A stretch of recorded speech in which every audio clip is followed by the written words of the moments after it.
Hey guys, how's it going? I'm back. Sorry I was gone for a couple weeks there. I was actually flown out to New York to go to a big bowling tournament with my brother and a few other guys that we bowl with. But I'm back now, and on to the task at hand. We have a Shady game developer.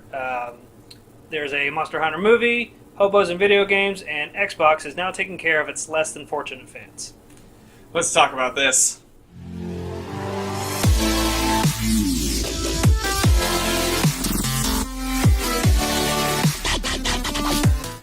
And we're back to a regular show. Now, we have decided to change the title of these shows because the This Week in Geek kind of thing really stuck whenever I was using it the last couple weeks, and I was talking with Nathan, and so, yes, we're going to end up having a new intro, which you just saw. Instead of A&S, Average Nerd Show, we are going to change it to This Week in Geek because we talk about weekly topics on the show. Also, quick heads up before we start on the news, we are going to start hopefully changing up the format a little bit. 2 days a week, I'm going to be doing the videos. 2 days a week, Nathan is going to be doing the videos. And then on Fridays, you're going to get your regular This Week in Geek episode. And that should also alleviate some of the workload on both of us. So hopefully that works out. But on to our first topic, which is actually, like he said, a shady game developer pulling some really shady stuff. Now, as some of you may have already heard, Boss Key Productions was forced to shut down last week, which is kind of crappy when you think about it. And I've had a couple of people defending the actions of Cliff Bleszinski and them shutting down because, they had financial trouble. But there's a reason why I think it is a really, really crappy thing for them to do. And the main reason for that being is, if you think about it, Radical Heights just dropped a month ago, and for people defending his actions saying he needed the money or the company needed the money from Radical Heights in order to hopefully keep the game afloat, those actions should not be defended for the simple fact that if he was that low on funds where the company was risking shutting down, offering non-refundable founders packs for a game that was very broken, that had a very, it didn't look like it was going to make it, obviously that hurts investor trust, it hurts consumer trust. They pretty much took all that money. Now, whether they're saying they took all that money and ran, I wouldn't know if that's actually the case because they probably lost it. Because I'm guessing the investors pulled out, but still to release a game so broken and obviously not let it last longer than a month before shutting down the company after selling all these people founders packs. I mean, I'm sure I speak on behalf of everybody that did invest in the game with hope that it was going to do decent for it to last only a few weeks and shut down and take all that money. That's not good. That's not good at all. That's not good. It's really not. And personally, if it were me, if I put some money into something and then all of a sudden it's just ripped away from me, that's nothing more than theft. I mean, you know the old saying, "Don't be an Indian giver." Yeah. That's the quintessential embodiment of it. Yeah. Well, I mean, that's exactly basically what they did. And it's just ridiculous. If I put some money into the game, at least have some way to compensate them, at least in some sort of an apology with something, or offer them a free version of some of the stuff that you've done. I don't know exactly what all they've done. Yeah, I don't think they've really. I mean, they've not done much. Yeah, they haven't. They've done Lawbreakers, and then they've done this. And see, the thing is, I mean, as people that have definitive said, and partially I agree with, when you buy a founders pack into an early access game, there is risk. I mean, we've seen it happen time and time again with early access games. And usually they go on for like a year or 2 years and then finally say, look guys, we can't continue to support the game, we're sorry. I mean, even with what Epic Games did with Paragon, Paragon was in beta for a long time, but not only did they refund anybody who ever purchased anything when they shut it down so they could focus more on Fortnite, but they also put all those assets from Unreal Engine 4 that they use in Paragon for free. I mean, that's millions of dollars worth of assets. So, I mean, and I'm not saying that Boss Key Productions needs to go that high up and do something like give away millions of dollars worth of assets. I don't even think they have that. But to just literally let a game run for the course of a month and then say, well, we're shutting down shop. I mean, them even making the game and trying to pull this stunt to begin with, because I mean, you guys seen my video on the channel. If you haven't, go check it out. The game was very, very, very broken, very unfinished, and they released it just for a cash grab. And I mean, this proves just that. They released it hoping for a cash grab, and they didn't get the cash grab because I can't remember what the quote exactly is, but the president of Nintendo actually has said it's better to release a late game and have it be great than release an unfinished game and have it be bad forever. So that's not exactly how the quote said, but it's very. I mean, he said it in Japanese. It's close enough, but I mean, the phrase goes on its own. You can't release something that broken because then nobody's going to want to come back to it anyway. I mean, No Man's Sky is a perfect example of that. They've apparently fixed a lot of the problems with their game, but it's still nobody wants to play it because they've already hurt customer trust. So Cliff Bleszinski is known for being a word I'm not going to say because I try to keep the show kid friendly, but he's known for being something very bad, very inappropriate. He's Shady. known for being not very well liked, and this doesn't help that. I mean, if I was an investor after Lawbreakers, I wouldn't have got in bed with him in the first place because he didn't listen to his customers then. He very clearly was not listening to anybody that was trying to give him any good advice when it came to the release of Radical Heights. And if I was an investor, I don't think I would ever put money in Cliff Bleszinski.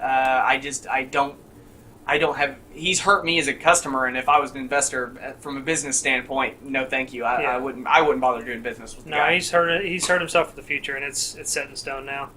But moving on, we have Monster Hunter. Yes. Yeah, there's a new movie going to be coming out starring Mia Jovovich. I think I'm pronouncing that right. If anybody who doesn't know her, I don't know why you wouldn't. She starred in movies such as Fifth Element, Resident Evil, stuff like that. So she's a big action kind of girl to begin with. I love her. I think she's great. And speaking of Resident Evil, it's the same group behind the Resident Evil movies is doing this Monster Hunter movie. Yep. Which, I mean, Resident Evil, Capcom, Monster Hunter, Capcom. It's no surprise there they would get their biggest star. Yeah. To be in this movie. Now I don't know what really is. I don't know what I think about this. I know I talked with Nathan earlier about this.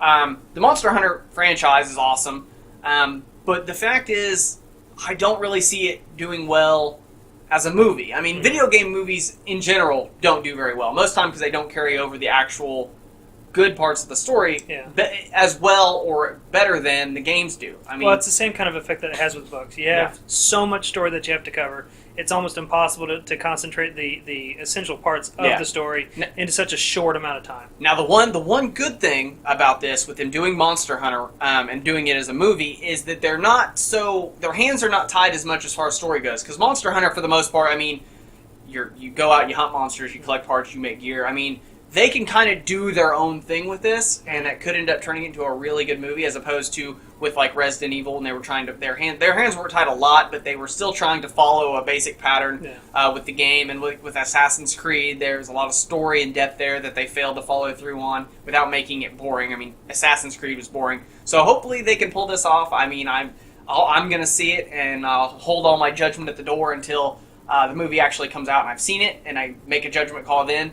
But I can't say that I'm excited about it. I can't say that I am going to be like, man, Monster Hunter comes out next week. Let's go to the theater and see this. I'm looking forward to it because I've not really seen a movie of hers that I didn't like. I don't. Have you seen any of the recent Resident Evil movies? Not that she was bad in them, but they were not good movies. You know, I don't think I've seen the last one. Some of the recent ones that they started going. I think they started going downhill after the second one. Not saying, like I said, not saying that her as an actress wasn't good in them, just that the movies themselves that's kind of fair. Were not very good. Yeah. Well, the game itself started getting a little weird. Well, I say weird when you have. I didn't like Resident Evil 5. Like a walking tank. I know. A bunch of my viewers are probably going to hate me for that, but I just did not like Resident Evil 5. I liked 4. I liked pretty much all the Resident Evils leading up to that, aside from some of the spin-offs, like the Umbrella Corp first-person shooter that came out. But I didn't like 5. Yeah. But regardless, I think it's going to have some potential, depending on what they do. Obviously, you know, you have video game movies in general just have not done well. I love the Super Mario Brothers movie just because of how bad it really was, honestly, and it was just a horrible movie. But I think that's what made it great. But I think there's a lot of potential for it if they really handle it well. So we'll see how they go. All right, moving on to the next topic. We saw a preview for a game. I saw it about 3 days ago. I sent Nathan the preview while he was over he was on his way back from New York. And I've never been a big fan of the simulator games. I've played Goat Simulator just kind of for fun, mostly to kill time. But I've never been a really big fan of any of the simulator games. A Surgeon Simulator, I guess I gotta cut down some slack. It's pretty fun, especially in VR. But from like the PC Builder Simulator, Car Mechanic Simulator, Farm Simulator, I'm not a fan of those games. But I saw a preview for a simulator that comes out in October that I have to play, and that is Bum Simulator, I think is what it's called. It's either a Bum Simulator or Homeless Person Simulator. I'm not sure. I'm pretty sure it's Bum Simulator. Either way, Homeless Bum Simulator. It looks freaking amazing. The fact that you can drink a beer, and it's called Fustro beer, I think is what it said on the bottle in the preview, and then burp and knock somebody across the across the place wherever you're standing. That's Yes. just awesome. Throwing bread at police officers to get pigeons to attack them. I mean, this game just looks like I could probably sink several hours into it and just have a Yes. blast. If you wanted to be a troll in real life, this is like the simulator for that. Yeah. Living out all of your homeless dreams, all in one. I think we've all had that. I mean, I never dreamed about being homeless, but I've always thought, I could take a tarp out into the woods and just live. Yeah. I've thought that. I did Yeah. it for like a week one time with a friend. We just went out and it was fun, but it was cold as hell, and The smell was unbearable. Well, it didn't help that it didn't help that my friend he took his pants off and he was in his underwear for the remainder of the trip. Like day one, his pants got wet. He took them off. They never came back on. And I don't think I've heard that story. yeah, it was Yeah. it was interesting. That guy's no longer my friend, but it was a very interesting camping trip to say the least. Ugh. Very uncomfortable, especially when we was like, "Oh, it's cold." I'm like, "Don't get near me with that thing. You stay over there." That's a little rough. Anyway, moving but- on. Yeah, so great stuff there. And then finally, we have Xbox doing something I think is really, really great. They have actually developed a controller pad for people with disabilities of various kinds, people with like spinal injuries, something like that, where they don't really have full control over their own movements, or they're missing parts of their hands or entire hands, stuff like that. Being able to allow them to actually be able to enjoy playing video games again. Yeah, I mean, think that's just absolutely amazing. yeah, I've seen projects like this done. I've seen like independent people doing these with like 3D printers and whatnot, making things for their kids or a relative or just a person that they've known about through like Kickstarter and whatnot, to allow them to play games with like if they're missing a hand or they're paralyzed, they've only got used to this, or they got cerebral palsy, and to see Xbox come out and announce these adaptive controllers that have all these attachments that go to it, so you can set it up to where you can play with your legs, you can play with your chin, you can play with your shoulder, you can set them up any way and change the way you're playing depending on what game it is, depending on what your disability is. And to see a company actually, a big one like Microsoft come out and do this for their game, for their console, for their users. Now, the thing about gaming that's amazing is that it gives you a chance to escape. Mm-hmm. It gives you a chance to forget what's going on around you, forget what's going wrong with your life, forget what is burdening you, and kind of escape into a new world where you can enjoy yourself and have fun. And for them to come and make something like this that is going to allow these kids, these adults, these people that they don't really have an escape from their disability, to be able to play these games and find an escape and enjoy themselves again. To me, like, I almost teared up watching the commercial for it, because I just, I don't have any relatives, and my son has autism, but he's not disabled. He can use a controller. But just seeing these people, seeing the look on these people, their face light up, playing these games, they didn't think they'd be able to do anymore. Like, I am actually so proud to be an Xbox owner after this. I mean, I own all the consoles, but that just, to me, that touched my heart watching that trailer and seeing I've that. always been a bit more of a PlayStation guy personally. PlayStation fanboy, don't hate me. But Xbox really earned some points for me in this one here. I think it's an amazing move. I know a few people with some disabilities, and just knowing that they're taking everybody into account, or at least some of the less fortunate into account when they're making developments in their with all their equipment. I think it's amazing, and just major kudos to them as a company. The really cool thing about some of these controllers is the customization that you can do with them. There was various different kinds. There was one that was like a giant paddle with like two big circles here, and then the joypad or the D-pad and all that.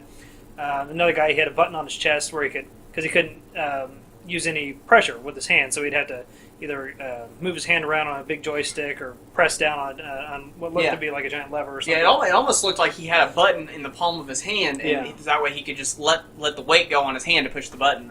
Yeah. So it looked like they had all sorts of different things that they could do for all kinds of different disabilities. Just big thumbs up. Yeah, I mean, it kind of makes me wish, like, as somebody that wants to see how this works from a tech perspective, I almost kind of want to buy one now just to have. I mean, we never know, with us working now in the game industry, and we never know what kind of people we're going to end up meeting. And I'm kind of thinking about trying to get my hands on one of these, and that way, in case and seeing how it works, and in case maybe we ever do have somebody that we run into that has a disability that we can say, hey, try this out and let us know what you think of this. Because Yeah. it really sucks because we have no way of testing this to see how functional it is because we don't have a disability. But Yeah. it would be really, really cool if there is almost no limits to this thing. So, And from what I could tell in there really wasn't. They the commercial. You want to put the link to the commercial in the description, yeah. so you guys can see that. Yeah, like, as you can see on the green screen back here, we've got the commercial going. If you can see through us on the green screen, but also the link to the official trailer for it. If you want to go see it in its entirety with sound and everything, you need to watch it. It's really cool. Very, very cool. So, but I think that's about all we have. Okay, right, real quick before we sign off, the camera shut itself off real quick because we were going to record this. If you have a mobile device and you're a fan of Dragon Ball Legends did just release on Android. I believe it released on iOS as well. Me and Nathan downloaded it today, and for free we got like $40 worth of in-game credits, like premium currency, which was cool. And it's fun. Like I can't put. There's an energy limit. You get it's 10 energy, ain't it? I think it's 9. I started off with 9. Okay, 9 energy, and each mission you go on takes 1 energy, and they replenish over time. And luckily, that energy limit is on there because I would probably spend literally all day on this thing, and we wouldn't get any videos recorded. Easily. And we will see you guys next time. See you guys.